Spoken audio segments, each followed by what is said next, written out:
Hello, and welcome to the C-Suite Chronicles podcast. We're bringing you the top voices in tech leadership. As a company leader, you've got a lot going on. You and your employees are running at the speed of innovation, sometimes faster, and developing groundbreaking products. You're also dealing with pressure from investors, customers, and stakeholders, trying to meet critical milestones while also avoiding burning out your employees. How do you stay ahead of all of that while building and maintaining a healthy company culture? Dorota Shortell and Sean McClain are veteran tech leaders who have built companies while facing these very pressures, and they are deeply passionate about exceeding stakeholder expectations while fostering a company culture that inspires employees to do their best work. Dorota is the CEO of Simplexity, which provides engineering services for new product development. Sean is the founder and CEO of Absci, a publicly traded drug and target discovery company, harnessing deep learning, AI, and synthetic biology to expand the therapeutic potential of proteins. In this episode of the C-Suite Chronicles, Dorota and Sean share how they've created healthy, thriving company cultures by putting their employees first and valuing transparency, open communication, and radical accountability above all else. Tune in now and be prepared to be inspired. Dorota, Sean, thank you so much for being on the show today. Before we get started, I was wondering if you could just take a brief minute to introduce yourselves, let us know who you are, what you do, a little bit about your background. Yeah, sure. Thanks for having me on the show, Robin. My name's Dorota Shortell, and I'm the CEO of Simplexity Product Development. And Simplexity is an engineering design services company. We're known for designing complex electromechanical products like molecular diagnostics instruments, wearables, medical devices, consumer electronics, and so forth. And anything that's got engineering and electronics in it, we'll design it and build it and help clients who are usually in the technology field or in the biosciences field develop their products. And then me personally, I have a mechanical engineering bachelor's and master's degree and have been in product development for about 20 years or so. And I took over as CEO of Simplexity Product Development about 12 years ago for the founder. Yeah, thanks for having me here as well. I'm Sean McClain, the founder and CEO here at Absci. Absci is a generative AI drug creation company where we're going from this old paradigm of drug discovery, where we're looking to find a needle in the haystack, to drug creation, where we're looking to actually create the needle in this case, or the antibody drug candidate that actually has all the attributes that you want the first go around. Usually drug discovery is a very long iterative process. It takes over 5.5 years to get a drug into the clinic, and less than a 4% success rate.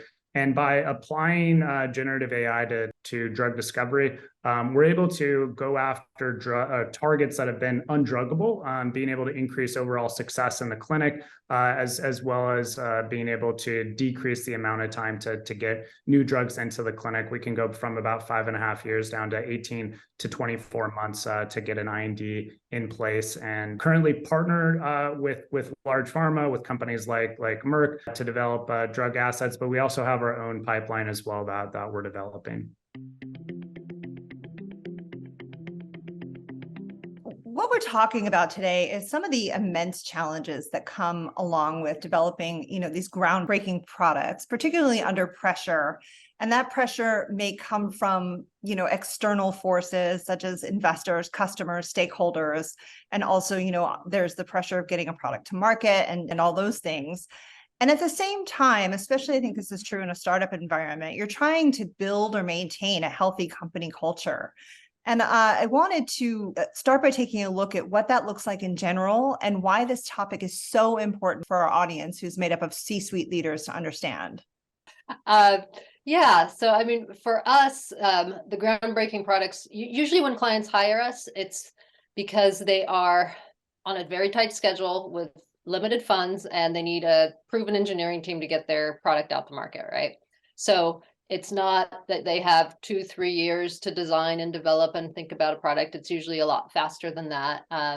If we're lucky, it's 18 months. If we're not, it's faster than that. We're a service company, right? So I have call it 80 or so people in the company. Most of them are engineers. And so we're constantly trying to figure out how we can provide value for our clients. But at the same time, I don't want to overwork my team because I need them, top shape to be creative and come up with these designs. So the culture part is key in order to make our clients successful, because I have to have engineers and team members that are, well rested to come up with creative solutions and can do that. So we can't overwork people. At the same time, we also have to be very reactive to really, tight schedule pressures, because product development, it's never been done before. So it's some level of invention, although not the level of invention like you would see in like a research lab that they can take, a decade for developing the science and the technology. For us, it's usually most of the so-called invention is done, but it still has never been put together in this configuration ever before. So that's where, both of those come in. And Sean, I know you've got some groundbreaking developments too in your company. Yeah. No, absolutely. And, if you look at like times like we have now, markets are absolutely, terrible. Growth investors aren't there. You've seen pivot from growth stocks to more on the commodities side of things. And when you have these times and these periods of really hard economic trying periods, I think that's when actually great companies emerge. And I think like it really helps you to stay laser focused. Basically, you have X capital that you have to, deliver in a very short amount of time, 12 to 18 months, a product or certain milestones. And you really basically have to sit down and start cutting what doesn't matter. And I think that actually helps create a team that is willing, that is able to kind of go the extra mile at the end of it. Because you can like look back on those successes and be like, wow, this is what we accomplished with such little resources. And we stayed laser focused on what was most important. And it's getting people, in terms of like the culture, people that are, willing to accept change and that are willing to, we call it believing in the impossible, taking what seems really difficult and knowing that we're going to figure it out, but knowing that there's going to be a lot of change that has to occur, but we're not going to spread ourselves thin. We're going to focus on like the 2 to 3 most important, items that are going to create the most value in the next 12 to 18 months. And I think like that's where great companies like emerge. You look at like the .com bubble bursting. You had Google that emerged from that. You had Amazon, and I think you're going to see a similar type of thing happen. That when we come out of this economic turmoil that we're currently in. I think that makes a lot of sense, and love the idea of this flexibility and being nimble and being mindful also too that, you don't want to burn your team out and making sure that they have the space to do their best work. Yeah, it's been interesting to see the different types of clients, because as it used to be a lot easier to fundraise. It used to be a lot easier to get kind of that next level of investment. And now the bar is so high that it's very disheartening for the companies that don't get the funding, of course. But the ones that do get it and survive, I think are, as Sean said, going to be, stronger companies because of it.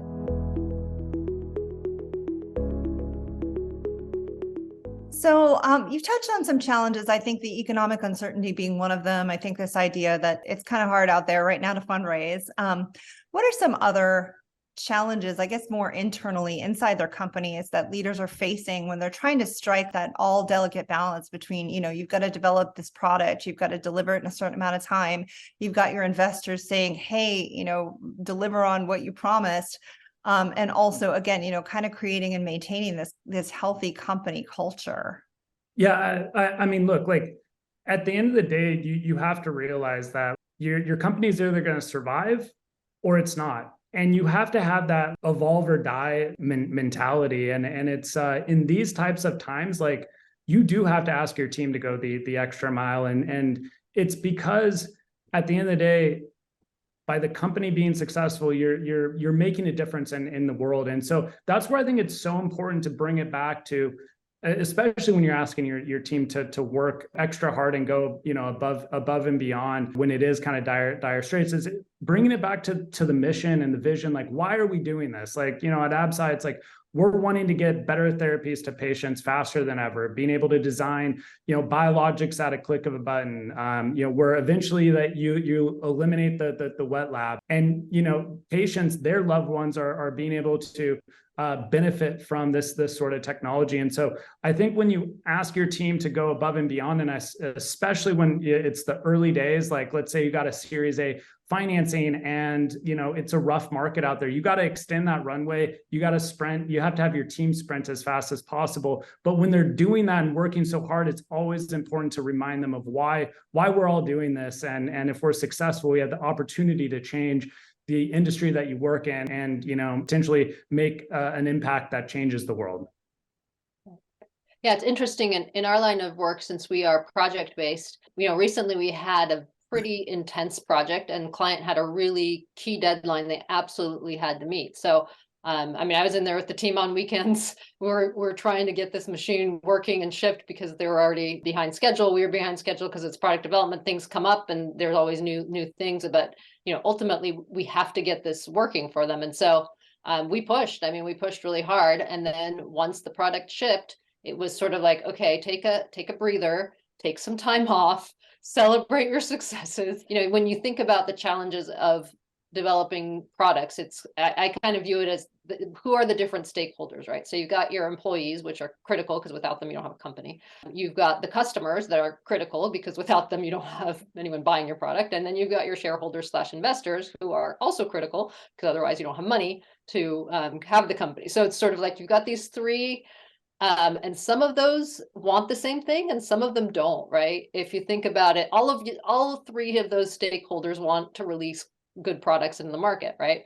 But employees, they don't want to be overworked, and shareholders want the fastest return on investment, and customers want the cheapest, best product possible, and pay the least money, but also have the quality. So it's kind of like there's this natural, normal tension, and as long as a leader of a company, you can maintain kind of the three legs of the stool about in balance, you're not like tipping over from one side or the other. If you focus too much on the investors, then you're going to burn out and make your customers mad. If you focus only on your customers, then, again, you're not paying attention to your employees. At the same time, if you only focus on your employees, then you're not going to work fast enough to meet the needs of the customers and the investors. So it's always, I kind of view it as my job is this balancing act of like, making sure all of them are taken care of, but, what's the right balance to kind of keep everyone happy-ish. And I won't say everyone's always happy because that's also, a little bit naive, but happy enough to then create this. And again, and that's, it's this mission-driven organization, right? Like you want to design and develop these really groundbreaking products for all of the stakeholders, but different people have different of their own needs too. The two of you've been doing this a while, and it sounds like you're extremely benevolent leaders and inspiring leaders. I don't know that everyone in this space has those traits. So for those folks, do you think that they would say that this is hard or that it's difficult or challenging? And what would you say to them? What kind of advice would you give to them? The fact of the matter is, it is hard. You always have a challenge in front of you. And I founded this company, 12 years ago. And there's been difficulties along the way, each kind of different problems that emerge. But, it's not like, after we went public, everything's all hunky dory. There's always problems. It's always difficult. And I think if you want to be an entrepreneur, you want to be a CEO, you want to have a growth company, you got to have grit. Grit at the end of the day is what you need. And Angela Duckworth's book, I think she said, she defines grit very well. It's a combination of passion and perseverance. And you have to have the excitement every day, and you have to be willing to persevere because it's hard, and gritty people get through the hard times. And if you find yourself not being excited to get through the hard times, then it's probably telling you that you need to probably do something else because you don't have the passion. But you have to be excited about what you do, and you have to be able to just go through those hard times and persevere. Yeah, I agree. It's hard. It's never, you never coast, right? It's not like, oh, I'll just get over this and then I'll just like, coast for 6 months. No, because I mean, it changes, right? So you figure something out and then it changes and then you throw a pandemic in there and then, what else is gonna, come up? Something always comes up. So you're always adapting. And if you're successful, then you're growing. And if you're growing, then there's other parts of the business that are now taxed that weren't before. So then you've got to adapt and adjust. So I totally agree, Sean, the grit piece. The other one I like is the growth mindset, right? Yeah. Where you're not like fixed. It's like you're always learning. I mean, always learning, always getting better, always trying to figure out how you can make the company better. But yeah, you never get to kind of sit back and be complacent, because then you fall behind. And people who really enjoy that thrive on that drive and that, making something out of nothing, will do great, right? Those that are like, well, I'll do it for a year or two and then everything will be set up and then I'll coast and just collect my check. No, it's not going to happen.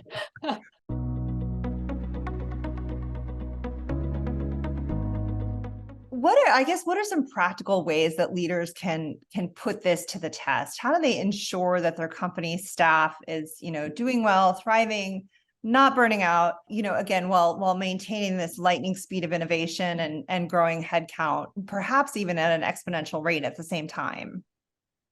I can answer that, and I think Sean's company grew a lot faster than us. We're pretty organic growth because we're self-funded, so we are not like doing exponential growth. But even with the organic growth, it is important.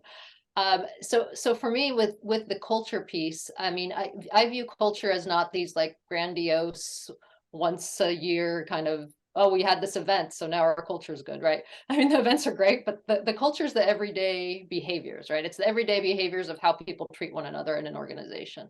And so in terms of, it was interesting over the pandemic, there was a shift, right? Where people are all working remotely and you didn't have especially when you had new employees come on, kind of like, well, we just kind of absorb the culture by showing up every day to work, right? So that changed. And so we've had a really strong culture, but we noticed that the newer employees just weren't just automatically getting it just by osmosis. And so we had to be a little more intentional with setting that. So over the past year or so, we've been defining what those different behaviors are as an organization. So we've always had our core values as an organization, but now we're going through specific behaviors. So for example, we have ones that are, and every week we talk about one. So this week's is use data to make decisions. So we want to be a data-driven company. We have other ones that are like have bias for action. So we don't want to do analysis paralysis, but we want to take action. So as the CEO and leadership team, we've defined, what does it mean to be a Simplexity employee and what are the behaviors, had to make sure that everyone's treating each other with respect and then also reacting to all the client needs. And then we talk about it and I write a little kind of insight as to what I think these different behaviors mean. And that helps kind of set that culture piece without it just being, okay, well, now we're going to do happy hour, and we do happy hour. Happy hour is great, but also talking about, how should we treat one another? How can we help one another as employees and our clients? Yeah. Yeah, no, I totally agree with that. And yeah, and I think like, culture, especially when you're in like hyper growth, what I've found is communication and transparency are so key. You have to be constantly communicating with not only like your team, but the whole company.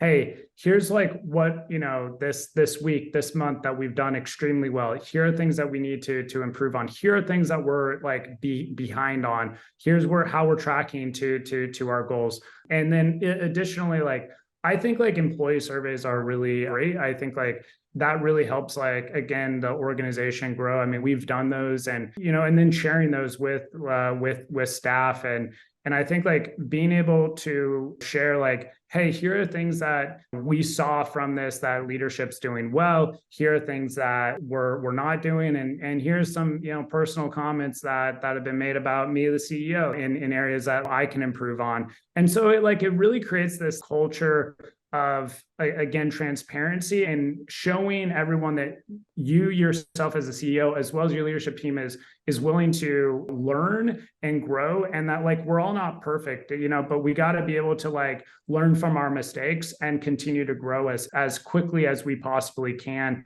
as a company, on an individual basis. And so I think like always being transparent, communicating, I just think does so much for making sure that we're all rowing in the same direction and like not getting off track. Because like you get off track for 3 months, that can be devastating, especially when you have tight guidelines and you've made big commitments to partners and investors. Absolutely. And I think you both mentioned in different ways this idea of transparency and communication. And I think I grew up in a corporate environment, so the layers were much bigger. And I think sometimes people forget that their company leaders are humans too. They put their pants on one leg at a time. And yeah, I think it's just really important to have that open communication. And I also think too, it's expectation setting within that communication. I think it's being very clear of like what you expect out of each person on the team. And I think like expectation setting can actually be difficult conversations, because it's like, look, these are things that you were doing well that we need you to correct on. And here are like the expectations that we see and what you hold. And then it's holding people, holding all of us accountable. But I think like that kind of weaves into that transparency and communication, and just kind of being able to exercise that kind of being able to share kind of critical feedback that may be difficult to share at times. I think being able to exercise that and having that be like a normal thing, I think is also an extremely healthy thing to do in order to all be on the same page.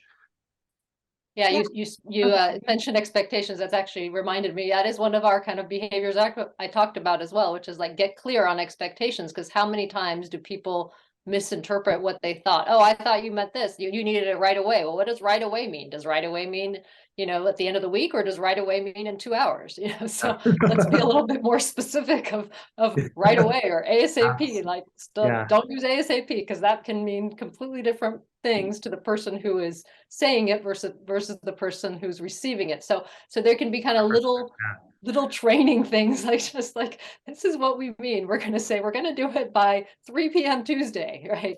Versus as soon as I can. Transparency, communication, accountability, this idea of ownership from the top down, from the bottom up. What are some of the other benefits that come from, kind of getting the balance of innovation and healthy culture? The other thing that is important then is also recognition and feedback for the team. And so thanking the team is a very cheap way of doing it, but incredibly important. So I think, some of us who are kind of these driven personality types sometimes are like, okay, great, done, next thing. Okay, great, done, next thing. And I do it all the time to myself, and I have to actually, stop and think and like, oh yeah, we got to pause for a second, thank the team, and show that recognition. And it doesn't have to be this huge grandiose thing. And we try to encourage our project managers at the end of every project to have some sort of a celebration, right? And sometimes it's getting the team together for a lunch, and sometimes it's making a little t-shirt for the project or something like that. And so I think looking at the recognition piece helps create that. And then kind of getting back to your question on the benefits, if you do strike that balance well, then the benefits are that your employees feel appreciated and they get excited about the goals that they've been able to help you achieve, and then are excited to do the next goals because there's a win, right? You can't just grind with no wins for a year. Right. So to me, like, innovation is a part of our culture. I wouldn't like distinguish them as culture or you don't. And I think you have to breed innovation, and you have to, again, that's why one of our sayings, and you could say core values, is believing in the impossible and allowing people to be creative, to think outside the box, and really be able to have this mentality of fail quick. And once something like doesn't work, let's learn from it and use that as new information to help us solve the current problem at hand. And I think a lot of innovation too is, again, it goes back to the grit, the passion, and the perseverance. It's the out of the box thinking, but I think that's all ingrained in the culture that you have, but you have to be intentional about that. And I think innovation also is like, you have to inspire people. You have to be able to give them lofty goals that can change the industry, change what you're doing, and have them be inspired by leadership, but be inspired by other people you bring in. Think of new ideas, new creative ways of going about it. And so again, I think their innovation, is a part of the culture.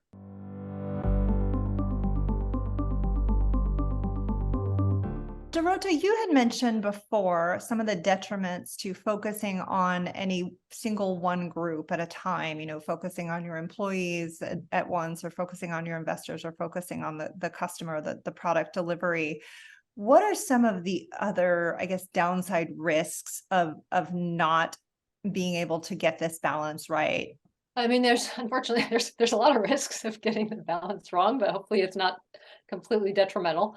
If I go through those different scenarios, if you really don't take care of your team and just grind them, then you're going to have employee turnover. You're going to have higher recruiting costs. You're going to have, with that, you're going to have delayed schedules. And then it's kind of this snowballing effect. If you don't have the people to do the work, then your customers aren't going to be happy because you're not going to be able to hit their milestones. Then your investors aren't going to be happy because you're not going to be able to meet your promises there. So it can be very challenging to figure out, what is that right level of push to meet what the clients and the investors need without, again, burning out and pushing the employees too hard, because there is always a push. You have to have a push because you're developing innovation. So you can't just, sit back and expect that to happen without hard work and creativity and so forth.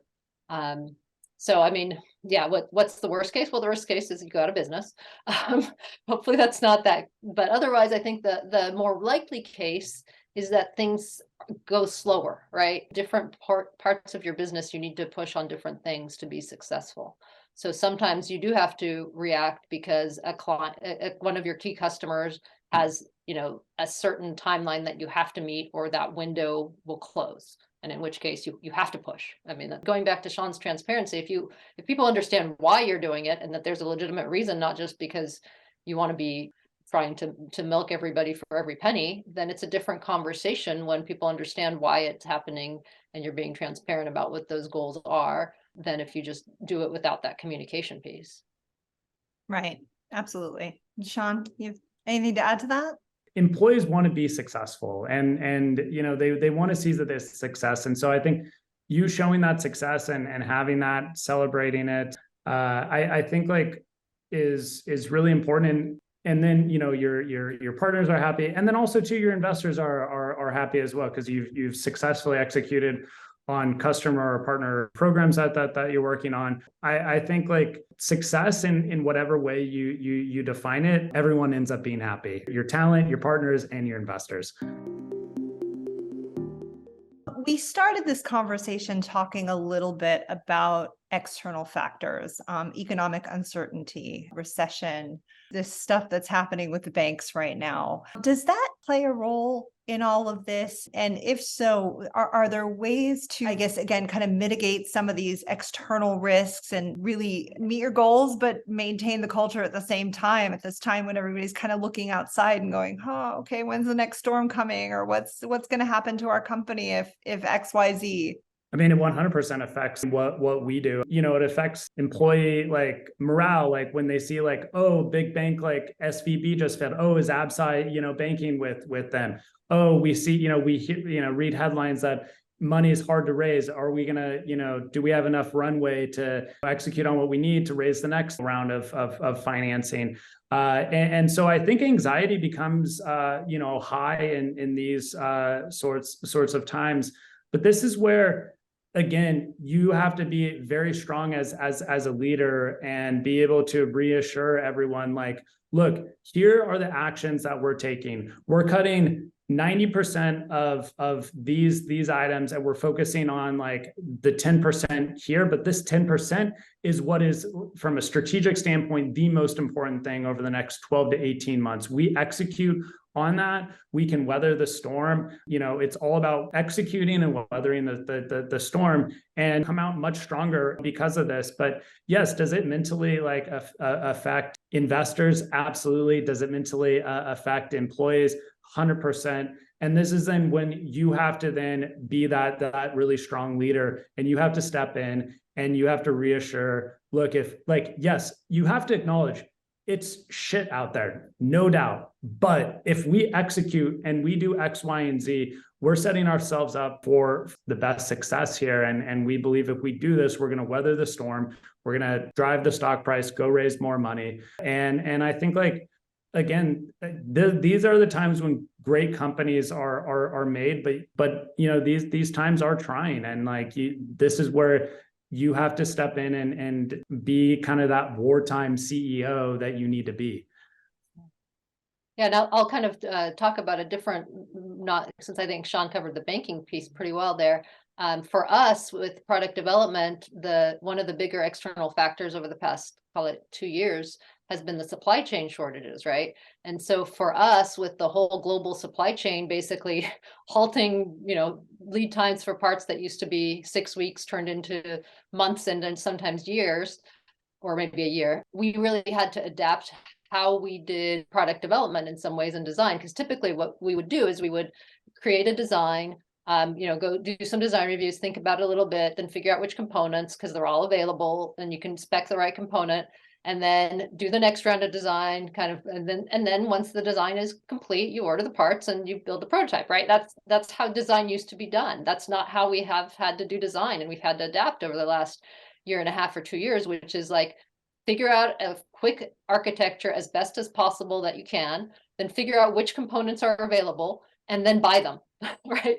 Then and sometimes do a lifetime buy, but certainly the next 2-year projections buy the components, and then finish the design, because otherwise our engineers are finishing the design, and then you can't get the parts, and then you got to redesign it again. So it's kind of turned things around backwards, but it is a mitigation strategy for, again, as things change, you have to be super adaptable, which is like, okay, do enough, and then hopefully you've made the right decision on less data than you normally would like, but the cost of delaying a year is a lot worse than, you know, and again, it depends on which client, because different clients want, you know, schedule, cost, quality, there's different priorities for them. But in general, with most of our clients, schedule is important, and so they don't want to wait a year. They can't wait a year. Their business will be not successful. And so that's been one of those mitigations that you can do in product development, which is kind of adapt to the external circumstances that you have. Yeah, absolutely. Well, I just want to say thank you so much. I've certainly learned a lot, and I believe our listeners will too. You guys gave some amazing advice about leadership and navigating these tough times and building a healthy company culture kind of amid all this pressure of innovation and product development. So thank you both so much for being on the show. It's been a pleasure. Thanks for having us. Yeah, thanks so much for having us. It's been great. If you liked what you heard on today's podcast, please subscribe on Apple, Spotify, and please share this content with your peers on your social media channels and in other ways that it'll reach as many people as possible. Our goal is to help more founders achieve success more quickly, and the best way to do that is by sharing our collective knowledge. A rising tide lifts all boats, and the more the WTIA tech community can help and support one another, the better.